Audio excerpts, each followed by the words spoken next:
Yo, so guys, VENM Fire here back on the video, and today we're going to be hopping into another Madden 23 video. Before we get into the video, make sure you guys drop a big thumbs up and subscribe down below for more Madden 23 content all year long. You guys have showed a lot of support on those first two videos I posted. I appreciate that a lot, and we're going to continue dropping daily videos for the rest of the year. So a lot of tips coming. You guys are sending those video ideas fast, much appreciated, and we're going to try and get as many quality videos out in due time. Now, today's video is going to be another defense. It's going to be a blitz focus defense, and yesterday we showed a coverage kind of defense out of this play that you can also bring pressure out of, but it was mainly coverage oriented. It's not going to be a blitz every play defense. It was this Tampa 2. I urge you guys to check out that video if you did not, my most recent upload. But today we're going to show a man blitz that is going to take the community by storm. This was a blitz that worked in the beta. Everybody was expecting it to be patched. Guess what EA did? They did not patch it. Not really much of a shocker, although I did hold out hope. And what do we have? We have ourselves a really good blitz for day one of the game. Not sure if it will be patched, but it's a really simple setup, very effective, and it's going to be what probably a lot of people will be running because it's not going to be too crazy, and it's just such an easy setup, just super successful. Now, nickel 3-3 formation once again, just like yesterday, and it's going to be in the Kansas City Chiefs defensive playbook, same as yesterday. Now, for this personnel-wise, what you want is you need some fast guys at these outside linebacker positions. So Micah Parsons, he's really fast, and then we threw a safety here in Malik Hooker. You can go two safeties, or if you have some fast linebackers, of course, those would work as well. The middle is where you're going to be using. We are going to use Donovan Wilson. I do recommend putting a safety there. The rest of the personnel does not really matter. Now, the play that we're going to go ahead and run is going to be linebacker blitz 0. As far as your coach adjustments, you can just set auto alignment to base. That would be as far as I go, although you don't necessarily need it because sometimes base aligning is not the best for man coverage, so it just depends. But linebacker blitz 0, and let's get straight into it. All right, so hopping into your setup, it's going to be pretty simple. Really, you're only going to have to do a couple of things. The first thing I like to do defensively is going to be press. That's just going to move your guys down. When you're sending pressure in a man coverage defense, what you usually want to do is press those defensive backs so that he doesn't have a quick read to make, a quick slant off the ball, a quick out route, a quick snap streak. Now, you are going to want to shade over the top, which is something that we're going to do. But for the blitz, I believe honestly that you could actually, and I'm going to try this out. Let's see if the blitz just comes through straight up without doing anything, just because of how this formation works. And you see it doesn't. So you're going to have to do a couple of other steps. But even if your blitz doesn't come through, which it's not going to work every single time, it's working the most times. But if it doesn't work every time, you're sending 5, and we know the block sheds in this game, it's going to be pretty dang good regardless. Sending 5 is always a good idea in this game. Now, that's not going to be the setup we want. What you're going to do is press, shade over the top, and then what you're going to do is pinch your linebackers. You're probably wondering, why are we pinching our linebackers? Don't we want to spread them, get them further to the outside so that they can get with that pressure?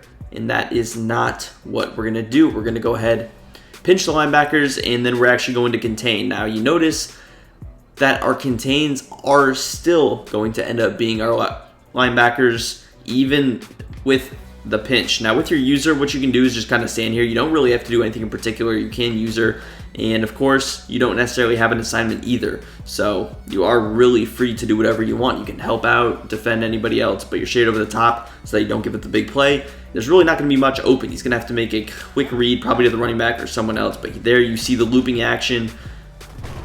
He blocked 5, we rushed 5, and we had 2 people instantly. No chance of blocking it. And it really is good. Now, it's not necessarily the fastest blitz in the world, but you're rushing 5 and you're getting pressure. You'll take it any day of the week. And again, with my user, I'm not doing anything special. I'm not hovering. I don't have to hover, move over to the left, hold the right guard's attention, pull him. You don't have to do any of that. You can literally just stand there and then user. And you notice I'm able to user everything. But take a look at Malik Hooker on this left side.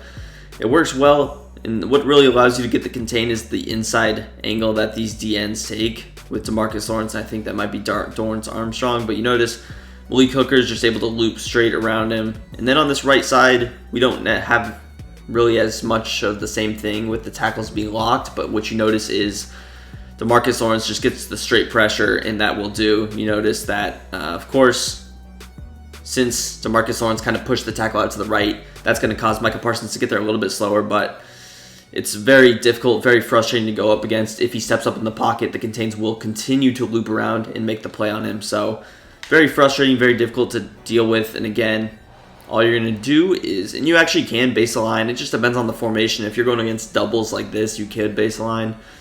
But again, it depends to each and their own. So really all you have to do, you don't have to baseline, but you can press, pinch your linebackers, contain, and it's just the simplest blitz in the world. Most people are going to run man coverage out of this. I will see maybe if zone works, but I'm not sure. And here you get the rare situation where you get a disengage, and that is going to give you 3 people. So you're rushing 5, you're getting 3 people free. It's just so beautiful to see, and you really can't do anything about it on offense. And this time, you notice, again, Dorrance Armstrong. Who's the left tackle going to block? You got 2 guys. You got Malik Hooker, you got Dorrance Armstrong. In this case, our D tackle, Big Osa Odigizua, is just going to hold up, clog the left guard in the center, and he gets through. But not only does Dorrance Armstrong get through, it doesn't prevent Jake Matthews still is not going to slide over and block Malik Hooker, even though he didn't do anything at all. And here you see a situation where the right tackle even passed him off, still doesn't matter. Micah Parsons, as long as you have enough speed, you're good.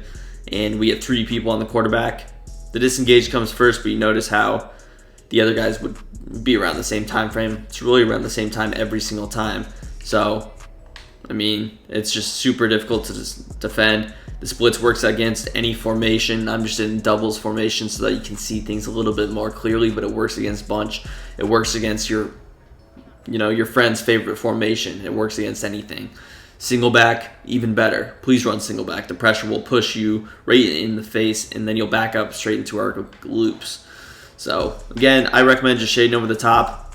If he has a Tyreek Hill, what you can do is manually back off those guys if he's just going to go with the strategy of quick snap a streak.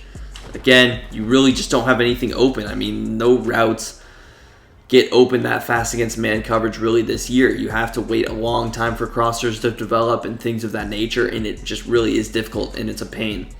Now, let's say they block their running back, because there, of course, are situations where they are going to block their running back. So they block their running back.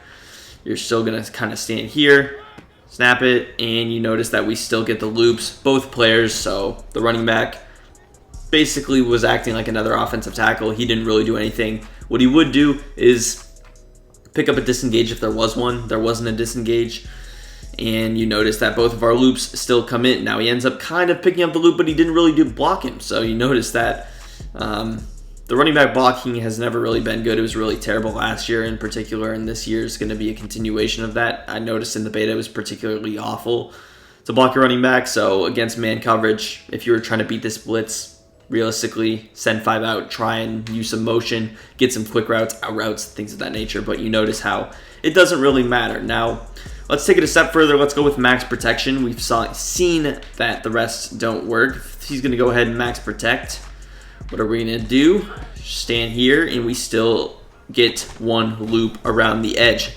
That time I blocked 7 people. I still rushed 5, and I still got pressure. Now, of course, because we have Kyle Pitts on the line of scrimmage there, he is actually going to enable. It was a weird blocking angle. I'm not exactly sure why they do this. I'm pretty sure if Pitts wasn't the one who picked him up, we would have got it. I have no idea whether the right tackle was the one who took it. Who knows? The blocking system isn't very good anyway. But if he's going to block the tight end and that particular situation is going to happen, your number 1 D end against his tight end, you'll probably get a shed anyway, even if he somehow finds a way to block it. But again, this is considering the absolute best case scenario for him. He's in a situation where he can max protect. We know that in gun bunch this year, you cannot max protect.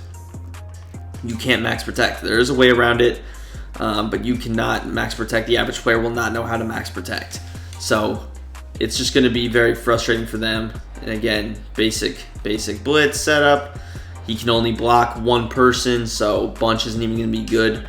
And you see we get 2 people free. The running back did a decent job at protecting there, but he still didn't even stop the loop. So more time, and if we didn't even send Parsons. Now, let's go to a situation that I'm sure you're going to ask in the comments. Why are we sending 2 people? Or why are we sending the extra looper if we only need 1?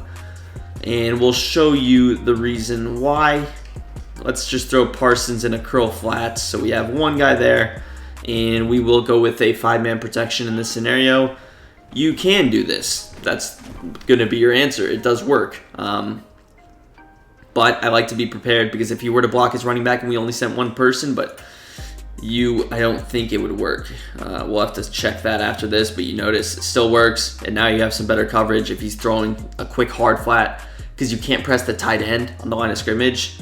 So you could maybe put a vert hook there, you could put a curl flat, but you see we rush 4 against 5 and we still get easy pressure same time. So again, obviously the blitz is going to look a little bit cooler if you get 2 people free, because your opponent's going to be like, oh my gosh, we cannot play around against this guy. He's going to start running the ball, things like that.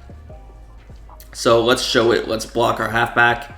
Let's put Parsons in the curl flat again. So here's a look at your defense, and you will notice that he still doesn't get picked up. He actually engaged with the running back and nothing happened, so the blitz is still going to work. And let's take it a step further just to see how far we can really get on this, because I'm just going to keep sending it until it works, until it doesn't work, rather. So now we're going to max protect offensively, 7 people. Stand here, and the blitz is relatively still going to get through. Now, he did do a better job on the engage there, but it still didn't work too particularly well. We still got the pressure very fast, I might add. So he only has 3 routes on the field, and you're only rushing 4 people. He's not going to have anybody open. So pretty good coverage. You definitely, I mean, you just cannot complain with this kind of things. Now, if he's going to run the ball, I'll show you what the run defense is going to look like. Being in a man blitz is going to be better for your run defense rather than the zone blitz as well. So we're kind of standing here. You're not going to know he's running the ball, but he's going to go inside zone, and you should have pretty good coverage. He's not going to be able to cut outside since you have your loopers, and then as long as you take a good gap shoot, you should be able to stop it pretty easily. So actually, I'm curious to see if this would work out of a cover 2 drop. So we're going to try that out right here. Let's blitz the linebackers, contain, and you see immediately just we audible to a cover 2. The defensive lineman moved out of position, and now we can't even get this contain. So let's see if maybe we have to move these guys out a little bit. You actually have to move them out pretty far, about yay far. So we'll see if it works. I'm curious to see. I think it should, and you see it does work. So you don't necessarily have to shift or pinch your linebackers. It's just going to give them a more clear and concise angle. The blitz would work from afar. It wouldn't work if Parsons was there, but as long as he's in the spot that Malik Hooker is in, it probably still works anyway. But that's going to do the video. If you guys want a full ebook on this defense, let me know down below. Once again, let me know which offense you want to see. I'll post an offense tomorrow. And that's going to do the video. Make sure you drop a like, subscribe to the channel down below once again, and peace. I'm out of here.